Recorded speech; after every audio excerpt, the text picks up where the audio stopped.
Пятница, 2 жніўня. Добрый вечер, господарства. З вами Вітаўт Ціўчык. Запрашаю на Белсадзум. Обмен без беларусаў. Рада БНР кажа пра ігнараванне нашых інтарэсаў, а ў Польшчы апазіцыя крытыкуе ўрад.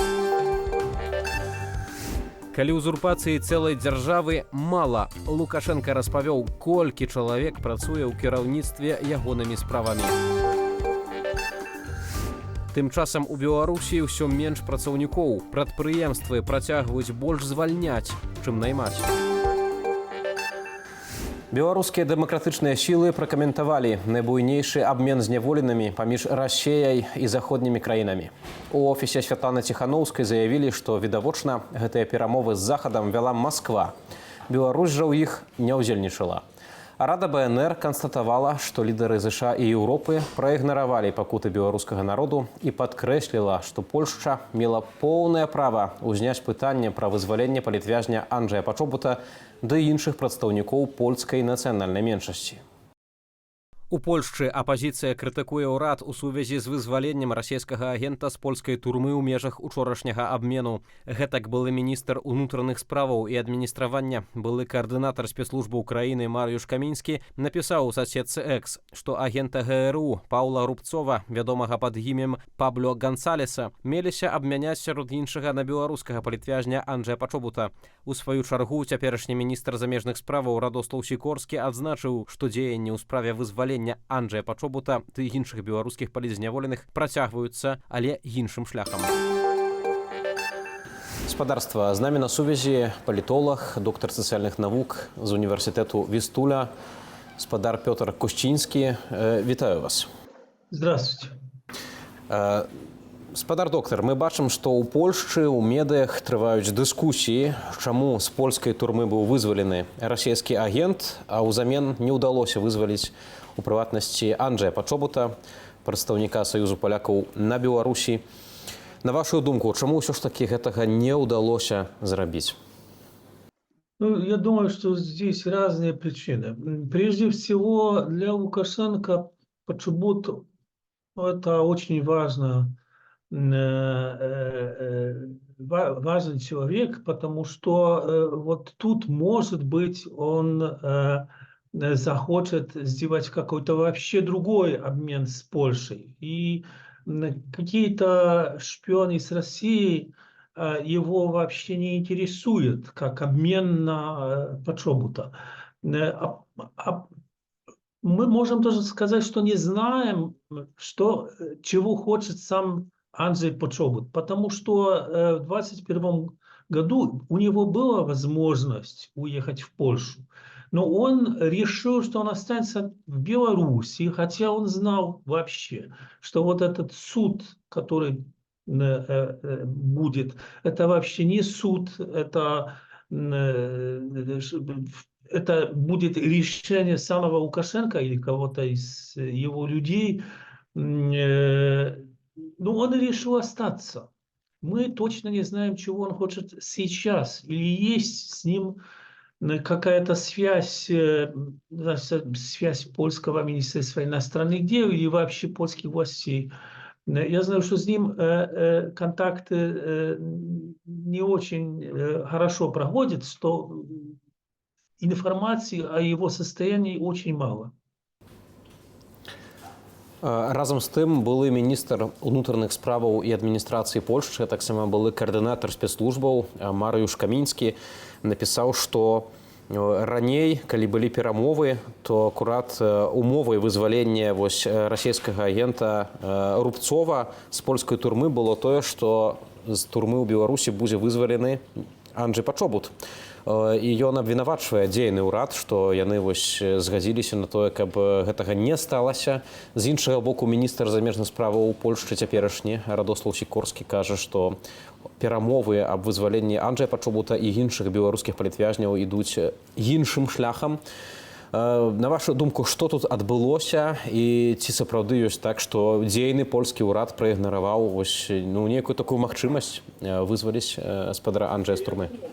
Вот мы знаем, что тут была какая-то договоренность между нашим правительством, польским правительством, а президентом Польши с которым вообще сотрудничество правительства идет очень плохо. Но идет плохо в политической сфере, но в сфере безопасности идет очень хорошо. Но это очень важно. Тогда на такое решение, чтобы отпустить российского шпиона и не получить в обмен Подшобута, это было, думаю, совместное решение и правительства, и президента.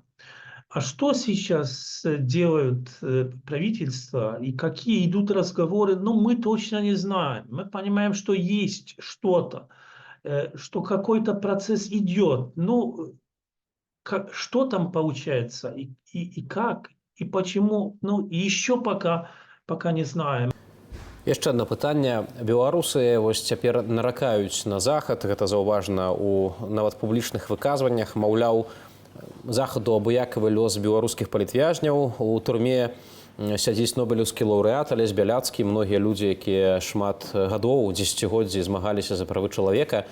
І тут абмен, у якім фармальна ўдзельнічае рэжым Лукашэнкі, бо быў вызвалены грамадзянін Нямецчыны Рыка Крыгер, і нікога не вызвалілі менавіта з беларускіх палітвязняў.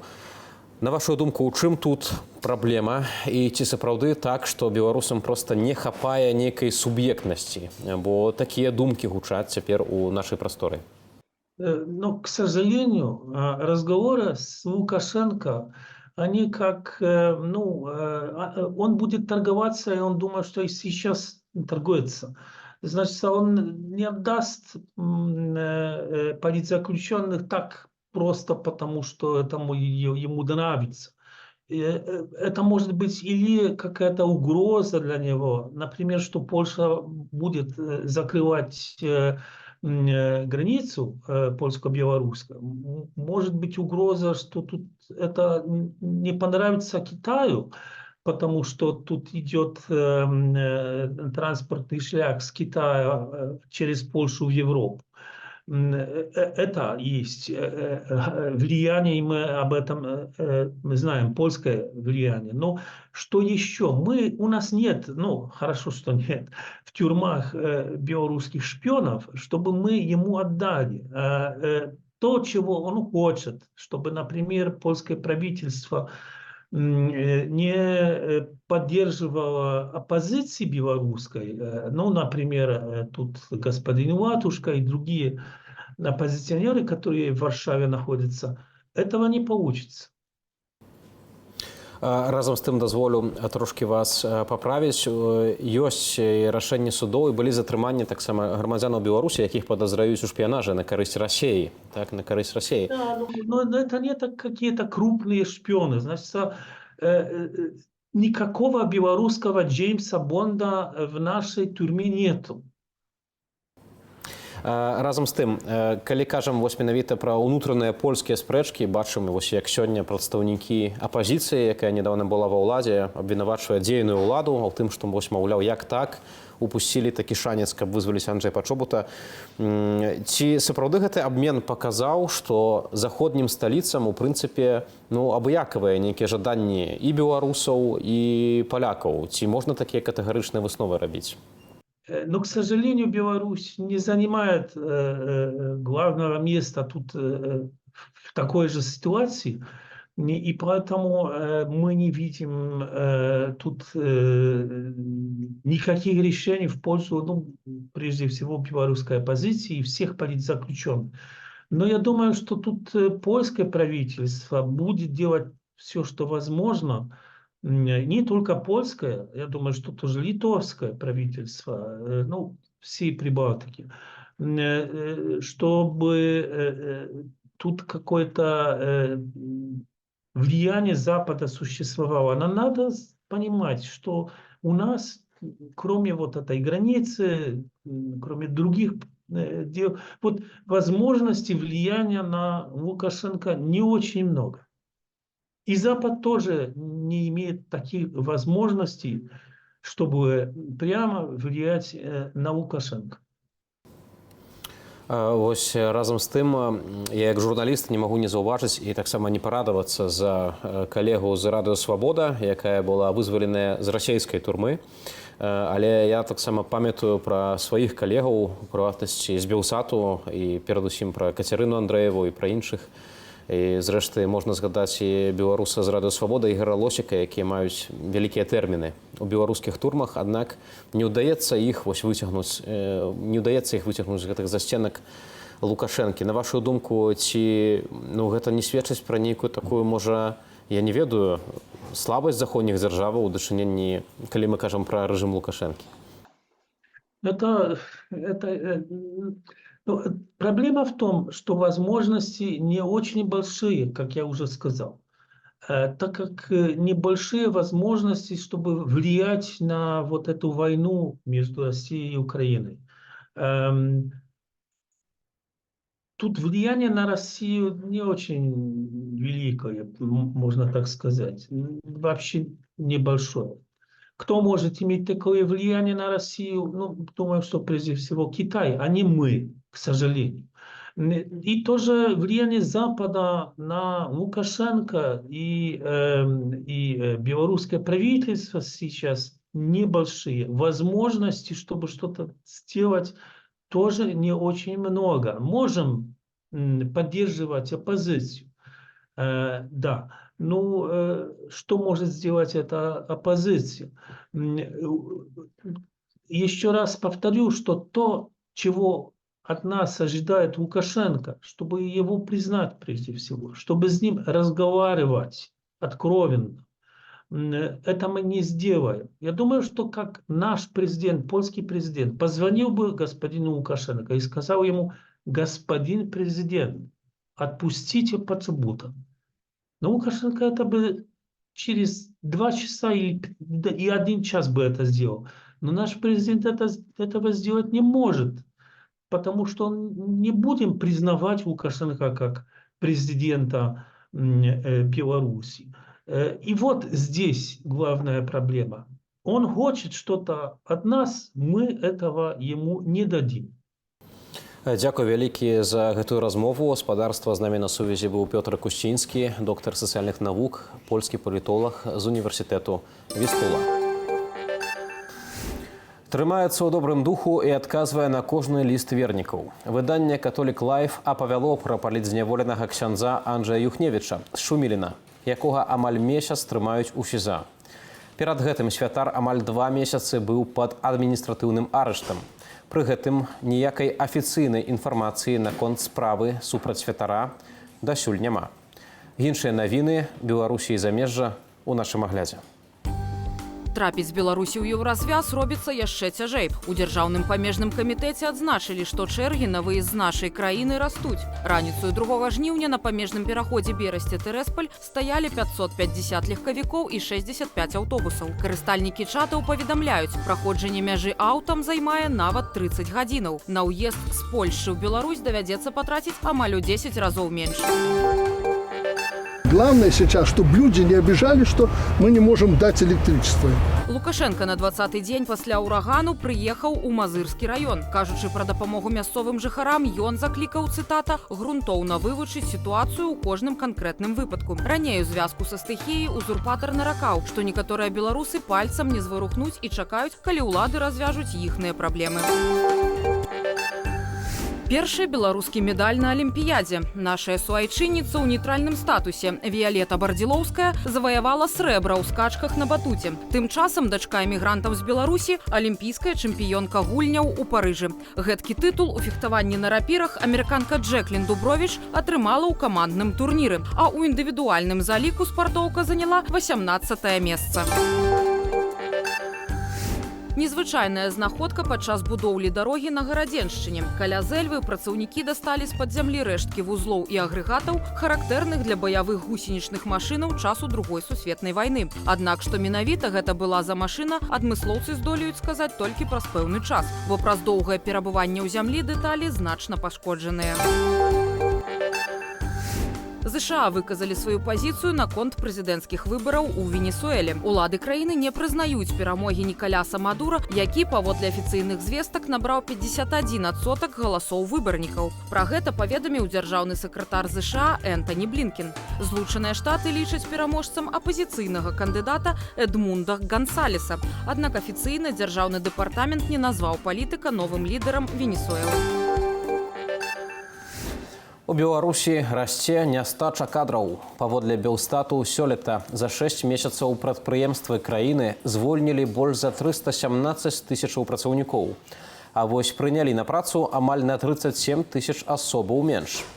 Адмоўная тэндэнцыя назіралася найперш у сферах адукацыі, аховы здароўя і апрацоўчай прамысловасці.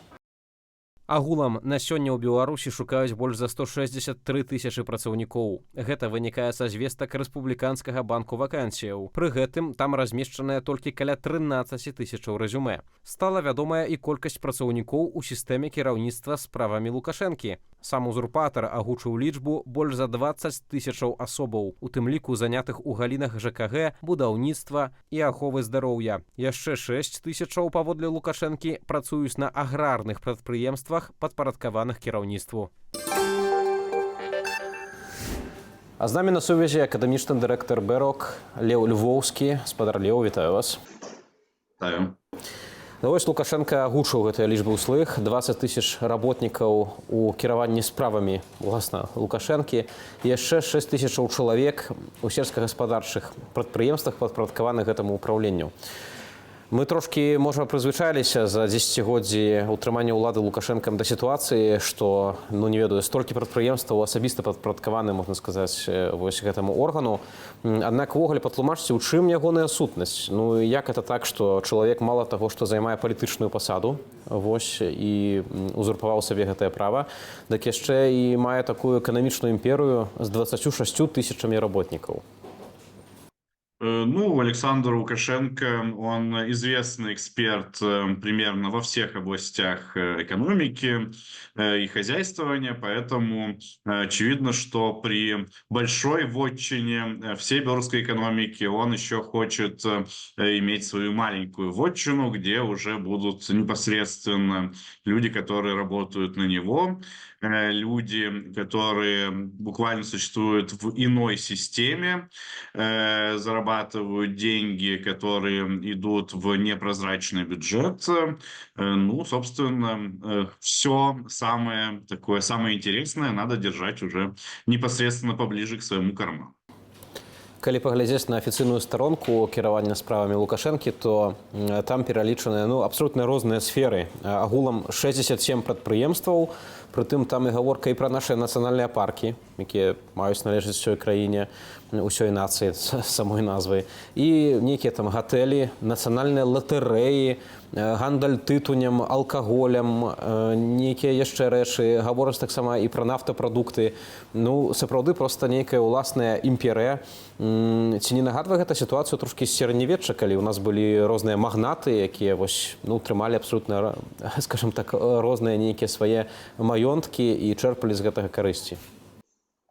Да, вполне напоминает, и более того, особенно напоминает тем, что это не просто какие-то предприятия, которые переданы в то или иное ведомство, такое в целом, наверное, бывает в разных странах, но эти предприятия, они еще и играют по другим правилам игры. Часто, если у вас вдруг возникает бизнес-спор между двумя просто бизнесменами, то этот спор еще кое-как нормально разрешается в наших судах. А если спор, например, между предпринимателем и каким-то бизнесом из управления президента, то тут уже пиши пропало. Разам з тым, калі кажам пра сітуацыю ўвогуле з працоўным рынкам у Беларусі, то паводле статыстыкі Белстату за апошнія паўгода на 13% больш людзей звольнілі, чым набралі на працу. І бачым, што гэты дэфіцыт кадраў на дзяржаўных прадпрыемствах расце. І пры гэтым абсалютна не змяняецца палітыка ўладаў у дачыненні да беларусаў, якія хочуць нават працаваць. Вельмі шмат маем розных сведчанняў, што не прымаюць на працу, звальняюць па палітычных матывах і не прымаюць, напрыклад, за выказванне сваёй пазіцыі. Ці гэта не азначае, што ў прынцыпе для рэжыму увогуле эканоміка ўжо не так важная, галоўнае толькі абы ўтрымаць уладу і абы запужаць людзей, якія ад яго залежныя? Ну, тут несколько вещей одновременно. Безработица у нас сейчас находится на чуть ли не исторически минимальных значениях. По методике Международной организации труда у нас безработица примерно равняется 3%. Это очень низкий уровень, потому что существует такое понятие, как естественная безработица. В каждый момент времени не все люди должны быть заняты. Кто-то в данный момент времени меняет работу, ищет работу, которая больше ему или ей подходит. Кто-то должен как-то переобучаться, добывать новые знания, компетенции, чтобы лучше устроиться на рынке труда. Поэтому считается, что для относительно развитой экономики, как белорусская, нормальный уровень безработицы – это 5-6%. То есть 3% – это уже перегрев. Это означает, что предприятия не могут найти хороших сотрудников, им приходится нанимать тех, кто есть, повышаются средние зарплаты, из-за этого эффективность труда падает, то есть у нас набираются там менее квалифицированные, чем раньше, чем в среднем кадры, но им все равно нужно предлагать большую зарплату, потому что иначе работника не найдешь. И все это ведет к перегреву экономики. В нормальной ситуации все это приводило бы просто к увеличению цен, то есть раз издержки на труд у предпринимателей растут, они бы перекладывали это все на потребителей. Но в нашей ситуации на самом деле все еще сложнее, потому что у нас происходит тотальный административный контроль цен на очень много категорий, так что, наверное, буквально каждое предприятие в Беларуси так или иначе связано с контролем цен, либо его партнеры связаны с контролем цен, и поэтому в полной мере переложить это на потребителей невозможно. В инфляцию этот рост цены на труд людей не выливается, и мы видим, что при общем росте экономики прибыль предприятий падает, а некоторые предприятия находятся вообще в достаточно плачевном положении. Вот по официальной статистике у нас около трети всех предприятий уже работают без оборотного капитала. То, как мы понимаем, довольно сложно. Насчет действий властей, да, то есть разумно было бы в такой демографической ситуации, ну, тут сразу предпринимать несколько вещей. Во-первых, надо исправлять саму демографическую ситуацию. Это касается и какой-то системы мер для того, чтобы мотивировать людей рожать больше детей, но это на будущее. Это касается и вовлечения в рынок труда текущих ресурсов, текущих граждан Беларуси, ну, например, там, в том числе и пожилых, в том числе и людей с инвалидностью, в том числе людей, у которых проблемы с мобильностью просто между городами, это там программа переобучения, в том числе там женщин в декрете. Это и возвращение мигрантов, то есть принятие системы мер для того, чтобы мигранты возвращались. Это, безусловно, отмена всяких черных списков, которые в Беларуси, как вы правильно сказали, существуют. Ну, черные списки, насколько нам известно, во всяком случае, они не такие большие, чтобы влиять на макроэкономику, но, тем не менее, лишних людей у нас как бы сейчас действительно нет. Государство что-то меняет. То есть мы, на самом деле, последние полгода особенно слышим и от Александра Лукашенко, и от разных министров, чиновников разные предложения о том, что можно сделать. Ну, МВД у нас традиционно предлагает прошерстить тунеядцев, заставить работать тех, кто работать не хочет. Министерство труда даже робко предлагало начать действительно амнистию и начать возвращать людей из-за границы. Были предложения по созданию условий для приезда новых мигрантов, но пока что там тоже очень ограниченные успехи. Александр Лукашенко лично как-то предлагал затаскивать, ну, кажется, неэкономическими стимулами пенсионеров обратно на работу. Ну и вот там одно из ярких предложений Александра Лукашенко, собственно, часть уже выполнена, это увеличение принудительного труда. Для студентов-медиков это уже увеличили, то есть им будут говорить, где и за сколько им надо будет работать в течение дополнительных лет. Александр Лукашенко упоминал, что такую же систему можно ввести и для всех остальных выпускников вузов, то есть для замещения людей на государственных работах, на бюджетных работах, это будет дополнительный ресурс, ну а вся остальная экономика, частная экономика, она будет, наоборот, еще больше нуждаться в кадрах. Дзякуй вялікі, спадар Леў, за гэтую размову. З намі на сувязі быў акадэмічны дырэктар БРОК Леў Львоўскі. Спадарства, калі для вас гэта бяспечна, заахвочваю ставіць упадабанні пад гэтым выданнем, пакідаць свае каментары і падпісвацца на наш YouTube-канал Белсат Ньюс. Для вас працаваў Вітаўт Ціўчык. Волі і міру вам.